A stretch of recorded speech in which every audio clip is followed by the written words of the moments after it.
Es presidente de la Unión Cívica Radical y se desempeña en el Poder Legislativo como diputado nacional por Mendoza, por precisamente la UCR. Diputado, buenas noches, gracias por atendernos. Buenas noches, ¿cómo están ustedes? Bien, muy bien. En un principio estábamos discutiendo recién los dimes y diretes sobre la supuesta conversación que habrían tenido el presidente Alberto Fernández con Mauricio Macri, en el que aparentemente los dos tienen visiones distintas sobre una realidad que desconocemos, por supuesto, porque no está la grabación. Y la pregunta es si realmente la opinión pública gira, y la opinión pública y la opinión política de todos los sectores gira alrededor de esta situación entre un presidente y el expresidente y desatiende las circunstancias importantes que hay en nuestro país. Bueno, yo creo que el gobierno debiera concentrarse en la agenda y el mandato que le dio la ciudadanía, ¿no? No me cabe la menor duda que Alberto Fernández ganó en la elección, creo que básicamente porque se demandaba un cambio económico, ¿no? Y esa razón por la cual triunfó y legítimamente fue electo presidente de los argentinos con el 48% de los votos, debiera ser la principal tema de agenda del presidente Alberto Fernández, y paralelamente el pueblo argentino le dio un mandato, ¿no? Y ese mandato es el que deberíamos estar, sobre el que él debería estar trabajando. Es cierto que vino la pandemia y junto con ello esta estrategia sanitaria que es la cuarentena. Pero la verdad es que es obvio que se focalizó en todos los temas de salud, despreocupándose por la economía, y no era la mejor estrategia para la Argentina, no era la mejor estrategia. Un país que no tenía moneda, un país que no tenía financiamiento, un país que no tenía ahorros, ni el sector público ni el sector privado. No los tenía ni los tiene, Cornejo. No los tenía ni los tiene, exactamente. Claro. Diputado, igualmente yo quiero profundizar en lo que le preguntaba. Usted me está hablando de que tuvo una elección por un cambio económico. También se sabe que a la hora de elegir a alguien, Cristina Kirchner eligió a un político que se lo consideraba moderado y que incluso en la gestión de la pandemia inició también toda su articulación hablando con todos los sectores. Y esa moderación hizo que suba en las encuestas y en su imagen positiva. Sin embargo, ahora hay quiebres y se nota muchísimo la polarización que hay, y suben a Mauricio Macri y lo ponen en la vereda de enfrente. ¿Por qué sucede esto? Bueno, es una pregunta para el gobierno y para el presidente, ¿no? Que están todo el día buscando una polarización con Mauricio Macri.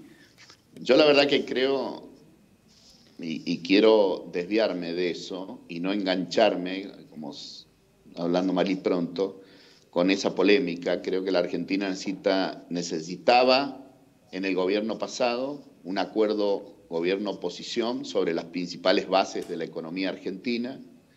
Necesitaba antes de la pandemia y la cuarentena que resolvió el gobierno de Alberto Fernández un acuerdo entre gobierno y oposición sobre los principales temas y los fundamentos de la economía, y lo necesita ahora, y lo necesitará cuando alivie esta cuarentena, pero con mucha mayor medida. Hay que ponerse de acuerdo cómo sostener la moneda, hay que ponerse de acuerdo en un programa de financiamiento para crecer, hay que ponerse de acuerdo en el equilibrio fiscal, hay que ponerse de acuerdo en los principales en la política comercial, de exportaciones, de importaciones. ¿Y por qué se requiere un acuerdo? Porque esto hay que darle seguridad, y la economía es expectativa. Hay que mostrar que acá hay un programa de mediano y largo plazo independientemente de quién gobierne, por lo menos en los fundamentos de la economía, no en los detalles de los instrumentos, pero sí en los fundamentals de la economía, ¿no? Entonces, bueno, esto está pendiente. Y me parece que ahí es donde hay que enfocarse. toda esta polémica no contribuye en lo más mínimo en retomar la agenda económica y diría que no contribuye en que Alberto Fernández cumpla con el mandato que le dio buena parte del pueblo argentino. Diputado, está todo el equipo acá queriendo hacer preguntas. Sí, Giselle. Sí, ¿qué tal, Cornejo? Ahora, yo insisto con la pregunta que le hizo Diana, en esto de por qué lo sube el gobierno a Macri al ring. Ustedes deben de tener un análisis hecho. ¿Es porque lo considera el líder de la oposición? ¿Es porque tiene su figura más desgastada? Quizá al no haber un líder en Juntos por el Cambio, esto favorece a que sea el expresidente. ¿Cuál es el análisis que hacen ustedes? Bueno, yo puedo dar mi opinión, pero sí, es una pregunta, insisto que usted me pide mi opinión, le doy mi opinión, pero mi opinión es sumamente subjetiva porque es el gobierno el que lo sube al ring. O sea, una pregunta para Alberto Fernández y para el gobierno, no para mí. Un análisis. Es muy probable que entienda el gobierno que esa polarización le conviene, que lo retrotrae a los problemas económicos que tuvo el gobierno de Macri. Lo que pasa es que es engañosa esa posición, porque la Argentina no crece del 2010. En el 2010 teníamos una creación de riquezas X, una cantidad, no tengo la cifra ahora en la cabeza, pero es exactamente la misma cifra que produjimos riqueza en 2019. Es decir, los argentinos creamos tanta riqueza en el 2010 como en el 2019. Con casi un par de millones de habitantes más, con lo cual objetivamente tenemos un problema. Y lo que vamos a producir de riqueza en el 2020 va a ser igual a lo que produjimos de riqueza en el 2008. Es decir, hace 12 años que tenemos podemos tener leves subidas y bajadas, pero en el mapa general de los últimos 12 años, tenemos un amesetamiento de la economía con mucha más gente para comer, para vestirse, para vivir, para consumir, para trabajar. Entonces, estamos en un problema estructural fuerte, ¿no? Fuerte, estructural. Diputado, pero en los últimos 4 años. Entonces, no son los últimos 4 años de Macri el punto, ¿no? Son que la Argentina viene en caída libre hace mucho tiempo y en todo caso lo que se le puede atribuir a los 4 años del gobierno de Macri es que no lo resolvió. Claro. Eso. ¿Y usted cree que...? Pero tampoco el de Cristina. No, hablamos de 12 años en los que fueron gobiernos las dos partes de la vereda en algún punto. Sí, exactamente. Sí, exactamente. Cornejo, usted mencionó que el gobierno debe preocuparse por la economía. Algo se ocupa de la economía, el decreto que mencionábamos hace un momento que salió el viernes a última hora. ¿Usted cree que en ese sentido es oportuno, lo hace para preservar el bolsillo de los argentinos en una situación de crisis o esconde otra razón de ser? Que se preocupe por la economía no quiere decir que tengamos el diagnóstico preocupado. Bueno, entiendo que estamos todos preocupados, no solo gobierno, sino oposición, y no solo gobierno o oposición, sino la sociedad civil tiene una preocupación con la economía, ¿no? El punto es cuál es la receta para mejorar la economía. Y ahí es donde se tiene que encontrar un entendimiento. Es por el lado, como lo está intentando el gobierno en todo este tiempo, que es tratando de mantener un nivel de consumo alto de la población, o es por el lado inverso, que es en la economía, y prácticamente es de manual, que el motor de la economía es la inversión. Entonces, ahí es donde estamos discutiendo si los ATP son una colaboración, el IFE, etcétera, pero en realidad no parece mejor encarar que hay que sostener la empresa dándole incentivos para que invierta y empezamos a crecer con un circuito virtuoso, más que sostener un nivel de consumo, porque con consumo no vamos a resolver los problemas estructurales que tenemos porque no va a haber dónde consumir probablemente, o va a haber menos lugares y menos bienes que consumir, ¿no? Perdón. Cornejo, en algún Entonces, punto igualmente la inversión está viciada en la Argentina también, porque siempre pasa que vienen las inversiones, en general no se vuelve a reinvertir, no hay un Estado que exija, entonces siempre salimos de un polo al otro, ¿no? Llega el peronismo al gobierno, solo se centra en el consumo interno, avasalla prácticamente a los inversores toman sus capitales y se van a los países vecinos, más que nada ahora en pandemia, principalmente también, y la oposición propone que vengan las inversiones, pero la lluvia de inversiones no llega de arriba, evidentemente. Hay que fomentarlas con algún tipo de estrategia política. Es buen punto, muy buen punto eso. Acá no es una cuestión maniquea de buenos y malos, ¿no? Sino que hay que crear las condiciones en un sistema capitalista y en el marco democrático en el que queremos vivir la mayoría de los argentinos, se deben crear las condiciones para que la inversión aparezca, la nacional, la de gente que tiene su dinero en el colchón, en el banco, etcétera. Pero cuando uno habla, parece que habla del gran empresariado, ¿no? Es que las personas, el que tenga un mini market lo quiera ampliar, el que, no sé, cualquier ejemplo, el que tenga una peluquería quiera tener un segundo sillón, y así sucesivamente, claro, ¿no? Es decir, también vale para la gran empresa y también vale para la inversión internacional. El decreto, el que hacía mención recién su compañero, sí, no queda muy claro si alienta la inversión, declararlo servicio público. Comparar la telefonía fija con la telefonía móvil es como comparar el ferrocarril a carbón con la aeronáutica hoy día, ¿no? Entiendo. O como comparar al principio Uber con el taxi.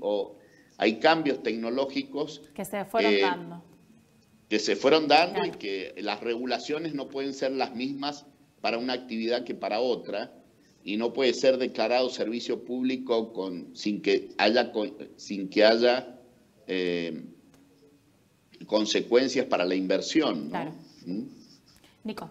Sí, diputado, usted ha sido en los últimos años, junto con Sanz, dos de las voces más fuertes del radicalismo, tanto en el oficialismo como en la oposición. Le quería consultar porque en estas últimas semanas se ha mostrado mucho la imposición de agenda del gobierno para contrarrestar otras agendas. Ejemplo, marcha del 17A, el día 18, cláusula Parrilli.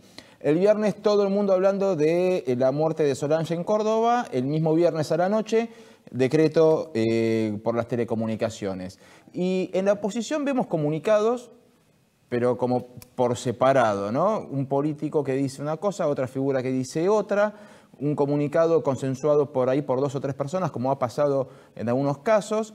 Quería saber si tienen una agenda de abroquelación para decir esto sí, esto no, y cómo lo vamos a manejar, sobre todo cuando tanto el control de los decretos como la reforma judicial pasan por el Poder Legislativo. Bueno, a ver, no coincido con la última parte de que cada cual dice lo suyo. Bueno, a ver, no he visto opiniones tan disonantes, contradictorios en la oposición. Sí he visto que hay parciales diferencias sobre algunos puntos, ¿no? Pero no veo yo a la oposición bastante unida. El kirchnerismo ha gobernado sus 12 años con la oposición dividida en la anterior oportunidad, y en esta lleva 8 meses de gobierno y la oposición se ha mantenido unida. Los 116 diputados actúan en concordancia, han votado en forma conjunta, y los 29 senadores de Juntos por el Cambio también. Así que yo veo a la oposición reconstruyéndose en ese rol que de alguna forma usted está señalando, que es el de equilibrio de poder. Es necesario, la Argentina, para que le vaya bien, necesita un buen gobierno y necesita una buena oposición, ¿no? Las dos cosas. En el gobierno de Macri necesitaba un buen gobierno y necesitaba una buena oposición. Y para que salgamos adelante necesitamos un buen gobierno y una buena oposición, y para eso requiere haber equilibrio de poder, alternancia. Alternancia, el concepto de alternancia es que haya una oposición preparada para gobernar, que si la ciudadanía quiere cambiar de gobierno, puede saltar a otra opción electoral, y eso me parece que está garantizándose con bastante coordinación, ¿no? No quiere decir que esté todo muy funcionando como una orquesta sinfónica, pero está bastante bien, creo yo. Eso en la parte operativa. Ahora, en la parte de armado, hay sectores de Juntos por el Cambio que piden apertura hacia sectores más peronistas. Le hemos escuchado acá a García de Luca expresarse en ese sentido. ¿Usted cree desde la UCR que Juntos por el Cambio necesita más apertura o que así están bien? Sí. De hecho, está incorporado Pichetto, está armando un partido con dirigentes peronistas, se está armando un nuevo partido con dirigentes que provienen del peronismo. Esa apertura yo la aliento, ¿no? Desde luego. Ahora, igualmente en esa apertura empiezan a convivir diferentes modalidades de hacer política. Se habla siempre de los moderados y de los halcones por otro lado. ¿Cómo van a hacer para mantenerse unidos, siendo de que muchas estrategias suelen ser bastante disonantes o diferentes, ¿no? Mientras algunos quieren tomar alguna actitud quizás más moderada, otros salen muy radicalmente a criticar algunas cosas del gobierno oficial, en este caso? Sí, hay diferencias, pero yo no las veo tan confrontativas como las que se describen. A ver, vamos a poner nombre y apellido, para responder concreto. A ver. Horacio Rodríguez Larreta y los 3 gobernadores radicales de Jujuy, de Corrientes y de Mendoza, mi sucesor, Rodolfo Suárez, tienen una estrategia sanitaria armónica con la del gobierno nacional, con sus diferencias. Cava está teniendo mayores aperturas que la provincia de Buenos Aires. Cava está obteniendo, y con el liderazgo de Horacio Rodríguez Larreta, mejores indicadores se están viendo en esta semana que la provincia de Buenos Aires. Y creo que ahí muestra unas distintas formas de gestión. Mendoza, que ha estado semiabierto durante mucho tiempo, muestra una progresión de casos muy similar a AMBA, que ha estado prácticamente cerrada, con lo cual muestra que Mendoza también estuvo manejando bastante bien la situación. Y ellos han coordinado bastante más y han sido mucho más tolerantes con la estrategia sanitaria del gobierno. La estrategia sanitaria es la de la cuarentena con el gobierno nacional, que algunos líderes que creemos que requería mucho más equilibrio, economía con salud, como el caso de Patricia Bullrich, como el caso, en mi caso. ¿Pero usted cree que tendrían que haber sido como más agresivos, más opositores? No, el punto no se trata de ser más agresivos o más opositores, sino del fondo de lo que estamos conversando. Si no, parece una discusión de politiquería, ¿no? Claro. Es decir, yo creo que lo que le dije al principio, un país que tenía serios problemas, ellos van a decir heredados por los 4 años de Macri, yo digo heredados por 10 años o 12 que no venimos funcionando bien. Pero no importa, pero objetivamente teníamos problemas de financiamiento, teníamos problemas de ahorro, teníamos problemas de moneda, no podía darse la misma estrategia sanitaria que países que tenían ahorro público y ahorro privado, su gente, financiamiento, como es el caso de Alemania, como es el caso de Estados Unidos, como es el caso de la mayoría de los países europeos, y Argentina, que no tenía financiamiento, como es el caso de países que tienen monedas muy fuertes y nosotros tenemos una moneda muy débil, y entonces la estrategia sanitaria no podía ser la misma en un caso que en otro. Claro. Esas son diferencias sustantivas que adentro de nuestra fuerza también pesan, ¿no? Pero no es una discusión de ser más opositores o ser más agresivos, sino tener una visión distinta sobre el diagnóstico de cómo se debiera haberse encarado la cuarentena, ¿no? Sí, Giselle. Sí, pero Cornejo, a ver, se lo preguntamos así, porque yo creo que lo que apunta a Diana va a esto. ¿No habla mal de la oposición que la gente salga sola, organizándose por las redes sociales a protestar contra el gobierno? Digo, porque ustedes sacaron el 41% de los votos y pareciera que no están representados cuando salen solos a la calle, que no hay liderazgo ahí opositor. No, yo no diría esto, al contrario. Yo reivindico que haya una buena parte de la población que se haya organizado sola para manifestarse. Y hay varios líderes que sí han participado de esa manifestación. Hay casos emblemáticos como Luis Brandoni, que estuvo en la convocatoria, pero no es un cuadro político del radicalismo formal y orgánico, pero sí está afiliado a nuestro partido, etcétera, y fue uno de los convocantes. No me parece una cosa que hable mal de la oposición. Sí creo que hay gente de la oposición que no quería convocatoria por temas sanitarios. Eso sí es cierto. Horacio Rodríguez Larreta, eso es cierto, sí, hay diferencias, hay matices importantes, pero nosotros no estamos divididos. Hoy en la mañana tuvimos una reunión y emitimos un comunicado referido a esa reunión a las 9 de la mañana. Estamos todos los lunes reuniéndonos y estamos todo el tiempo marcando posiciones, ¿no? Y en esas posiciones que vienen marcando, en esas reuniones, a veces no asiste Horacio Rodríguez Larreta o María Eugenia Vidal también se la ve muy poco. ¿Ustedes creen que siguen también trabajando dentro del espacio, que puede haber alguna fisura? ¿Le gustaría que participen más? No es correcto. Horacio Rodríguez Larreta siempre ha participado y María Eugenia Vidal ha faltado una vez. Horacio ha estado a lo mejor pocos minutos, una de las veces. Eso, se ha retirado, es obvio claro. Claro, pero ha estado 15 a 20 minutos y ha salido por su agenda, pero eso pasa también. Yo falté la última vez y no... ¿Y quién toma el liderazgo de esas reuniones? ¿Quién podría verse como el líder? Nadie en particular y todos a la vez.